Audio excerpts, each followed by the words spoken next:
Hey, and welcome back to my channel where I create resources and provide tips for current and future OBGYN residents. Today, I'm going to talk about a resource that I created for medical students who are about to go into their OBGYN residency interviews.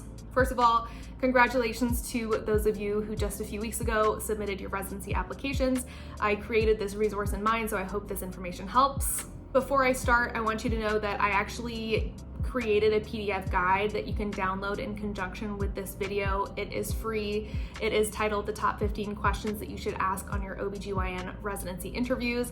That goes into a lot more detail than I'll be able to cover in this video, so I very much encourage you to go ahead and have a look at that. So let's just go ahead and jump into category 1, which is surgical and procedural exposure. So there is a minimum number of every procedure that you need to complete before you graduate. Any program that is in good standing with the ACGME should be able to meet the program minimum without any major issues. That being said, a lot of these procedure minimums are actually quite low. For example, you only need 15 vaginal hysterectomies in order to graduate. So there's going to be a big difference for you and the comfort that you're going to have performing those procedures independently as an attending if you completed the minimum of 15 vaginal hysterectomies versus exceeded the minimum and have more experience under your belt. So around the time of the COVID-19 pandemic, residents were struggling to meet their case log minimums, particularly for hysterectomies, because elective cases were just not being scheduled. Everything was on hold. So the ACGME/ACOG decreased the minimum number of case log requirements that are needed to be completed in order to graduate from your OBGYN residency.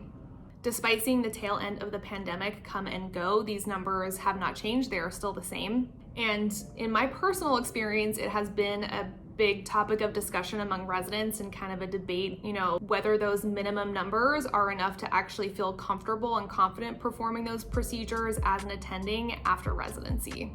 And I bring that up to emphasize the importance of understanding what the surgical volume is like at every program that you interview at, because that is going to significantly impact the experience that you have and ultimately the comfort that you feel practicing independently as an attending. Here are some questions that you can ask to get an idea and understanding of what the surgical volume and your surgical experience is going to be like.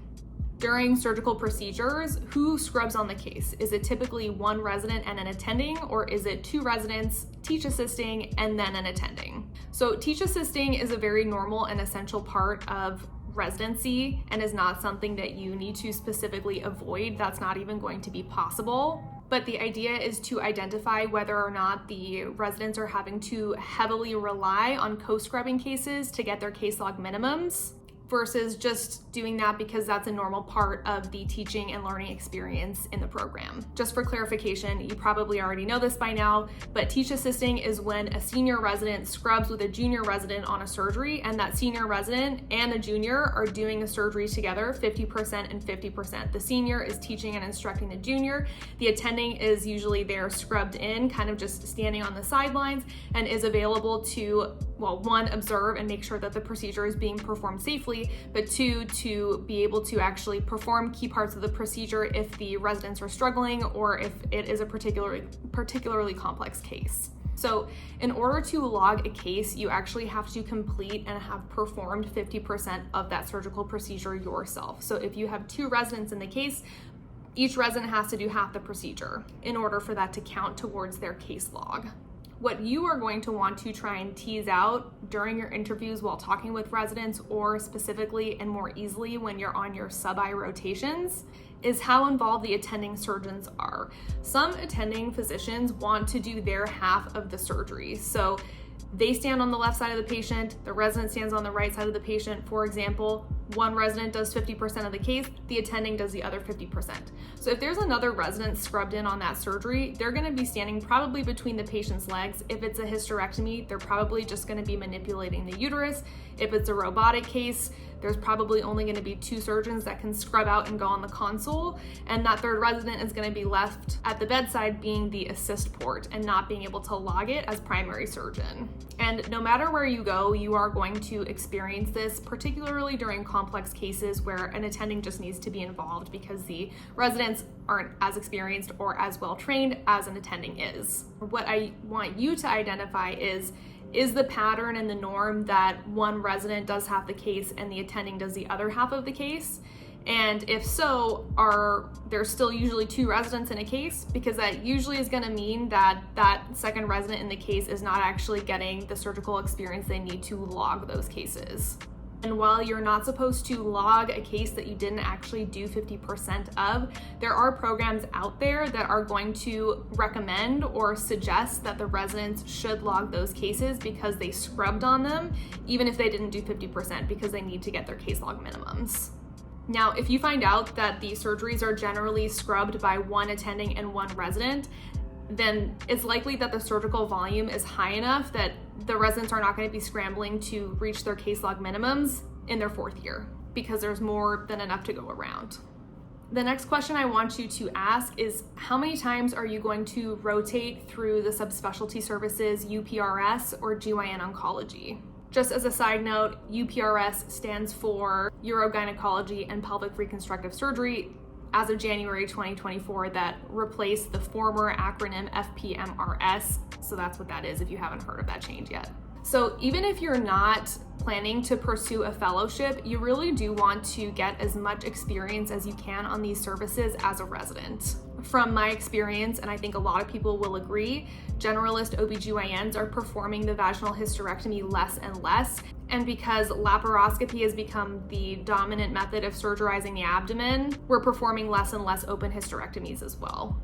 So these 2 rotations are going to be where you get the bulk of your vaginal hysterectomy, those coming from UPRS, and your open hysterectomies coming from GYN oncology. Now, that's not to say you're not going to be able to get those cases on your benign GYN rotations. However, think of it this way. GYN oncology primarily deals with pelvic and abdominal masses. A lot of their cases are going to be open. A lot of them are staging procedures. So not only are you going to be able to get experience with the laparotomy and total abdominal hysterectomy, you're going to get a lot more experience learning how to navigate a complex abdomen with distorted anatomy, which you can see in benign gynecology, particularly in bad endometriosis cases. And you're also going to get really comfortable performing those in conjunction with a bilateral salpingo oophorectomy. Now, I have several other questions to get you more information for this particular category. That's going to be in the guide, so you can go read about it there. Let's go ahead and jump into category 2, which is obstetric exposure. Conveniently, a lot, if not most programs are going to be more OB heavy, so you should not really have a problem, regardless of where you train, reaching your minimum vaginal delivery and cesarean numbers. So for this category, I think it's most important to focus on the exposure you're going to get to a variety of obstetric pathology and medical comorbidities that need to be managed during pregnancy and also labor and delivery. The first question you can ask is, up to what gestational age do you deliver patients here, and what is the level of NICU available? Some institutions will have a gestational age cutoff, after which point patients or moms will be transferred to an outside facility for a higher level of care or for their actual delivery. An example of this cutoff would be any mom who is less than 32 weeks gestational age. If she needs to be admitted to the hospital, she will be initially admitted to the hospital she presents at, stabilized, and then once she's stable, she will transfer out to that other facility where they either have a level of NICU that can accommodate that infant at the gestational age it will be at the time of birth, or where there is an MFM service available to round on and take care of that patient while they're antepartum for the duration that they continue to be pregnant. If you want to be able to manage patients of all gestational ages in your practice as an attending, you will still be able to do so even if you train at an institution that transfers these patients out. However, I think it would be helpful for you to have had experience managing those early P-promers or those preeclamptics less than 32 weeks that come in and need to be delivered. And that's also going to be able to get you your experience and exposure to performing classical cesarean sections, which is when you make the incision vertically on the uterus generally when they're 28 weeks or less gestational age. The second question that you can ask is how many patients are typically on the antepartum or high-risk service? The volume here can tell you a lot about the general volume of patients at the program and also the pathologic variety that you're going to be experiencing over the course of the next 4 years. I would say 0 to 3 patients is on the lower side of an antepartum service, whereas 15 to 20 plus patients is going to be on the higher side, and anything between is just going to be kind of average. Typically, patients that are admitted to the antepartum service are going to have medical comorbidities that you're not going to see as frequently or have to manage as frequently if they were to just arrive to labor and delivery and then deliver. So keep in mind that not every institution in the USA is going to have a maternal fetal medicine provider available 24/7 to consult and or to assist with complex cases. So the exposure that you get in residency can really make a difference for you, particularly with how comfortable you feel managing patients with a variety of different medical problems in pregnancy if they just roll through the door when you're out there on your solo practice and you don't have anyone to consult. So if you can train in a program where you're constantly having to admit patients for PILO or PPROM or placenta accreta spectrum disorders, then you're gonna have plenty of exposure so that when you graduate from residency, if you are going to go work at a place that does not have that MFM assistance that you're going to be used to having in residency, you're gonna have a little bit of an edge. Okay, category 3, we're getting there. Category 3 is the overall learning environment. And what looks like a positive learning environment to you may look slightly different for someone else. And there's gonna be a lot of things that you're gonna have to figure out that are going to shape and determine the type of learning environment that you want. So this is just a 2-question example of some things that you can ask. There's more in the guide, but of course this is not all that factors in. One question you can ask is, what is an example of a change the residency program has made in response to requests or concerns that the residents have made known? This is a great way to find out what issues have been brought up in the past by the residents, and also how committed the program director and associated teams are to the interests and needs of the residents. No program is going to be perfect, pretty much no matter where you go. I'm sure they will have had a whole host of complaints and concerns from the residents because residency is just hard. But the information that you really want to know is, what has the response been? The second question you want to ask is, are the call shifts 24 hours long or 12 hours long? So a 24-hour call shift is very common, especially in this field. It's going to be hard to avoid it. However, there are a lot of programs that have been making the change gradually from regular 24-hour calls to 12 and 12s. And there are pros and cons to both. So I have done both 24-hour calls and 12-hour calls. For me personally, I felt that it was better for my health and well-being to be able to work a 12-hour shift and then go home, even if that means that the call pool is smaller and I'm working more weekends in a row, because that's just how it has to be. Instead of having 2 residents cover a 24-hour shift, you're gonna need 4, 2 for the day and 2 for night. However, if your call pool is big, if you're working a 24-hour call shift, then once you're done your 24-hour shift, you can go home, sleep, and then likely will go back to work, the day after with just a regular 12-hour day shift. If you're at a lower volume institution, a 24-hour call shift might actually not be terrible, because you might actually be able to catch a nap for a few hours during those shifts. If you're at a high volume institution, you're probably gonna be awake for that 24 hours straight, and that can be really draining. And you're just gonna have to decide what sounds more or less appealing to you, but I do think that that is something that should factor into how you rank a program, because from my experience, I was at a program for the first 6 months of residency, and we did, basically as an intern, a 24-hour call shift every weekend, and sometimes it was a 24, and then 2 days later another 24, and that was terrible. So having experienced that, and then going to a different program where the model is very different, even when we were doing 24-hour calls, it was usually a couple of 24s a month, but generally not as back-to-back. That was much better. Moving on to category 4, is this program aligned with your future goals? You may not have any long-term goals. Your long-term goal may have been just to graduate from medical school and match to a residency, and if that is the case, that is totally fine. However, I know that there are people out there who have been planning this for their entire lives, and they're dead set on going into fellowship or having this type of practice model in the future. And for you guys, I want you to pay attention. If you are going to pursue a fellowship, consider the following.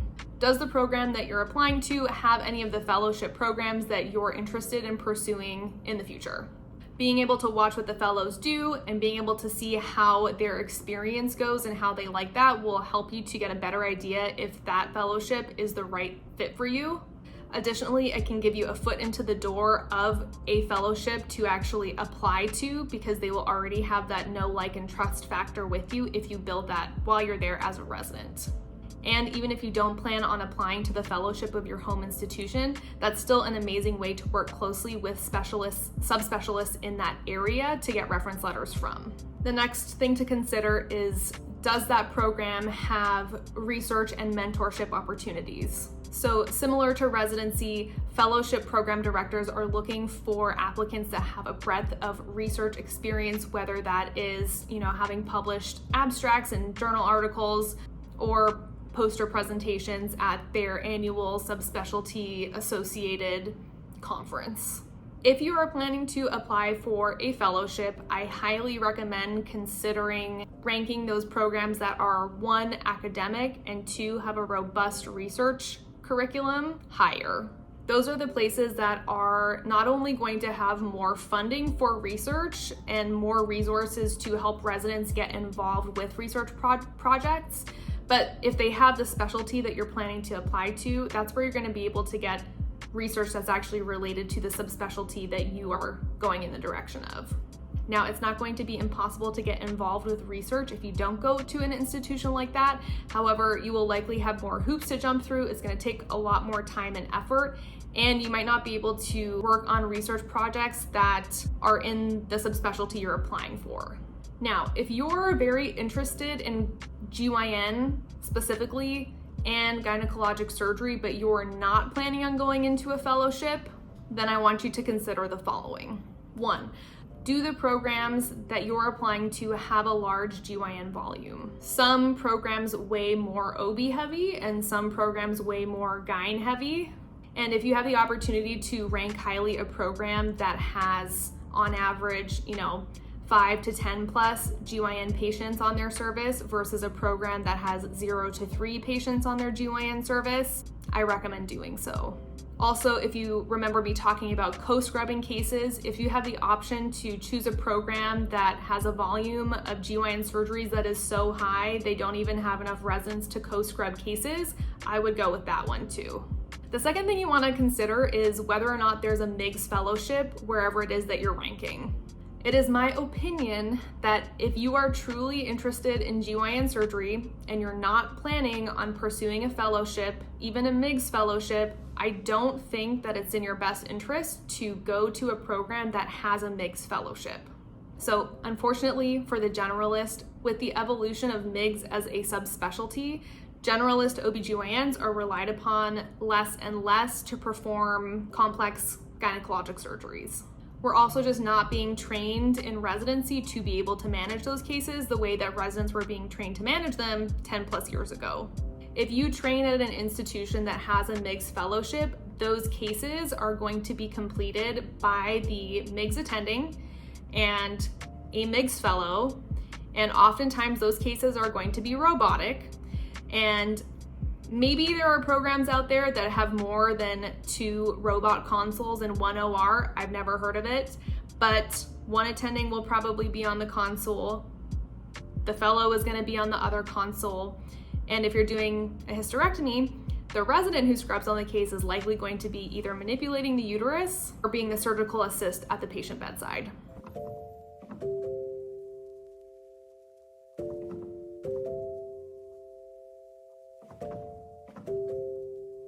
Now, if you have a MIGS specialist there but no fellowship, then those cases will be an excellent opportunity for residents to scrub because they will actually likely be able to perform key portions of the procedure.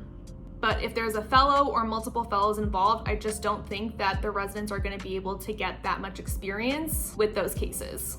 And I really don't mean to hate on MIGS as a subspecialty. I do think that it's important to have specialty trained surgeons who are equipped to navigate those very complex abdomen and pelvises. However, until every institution in America has a advanced laparoscopic surgeon or MIGS certified surgeon, I think it's still important that residents are receiving appropriate training to manage those complex gynecologic cases.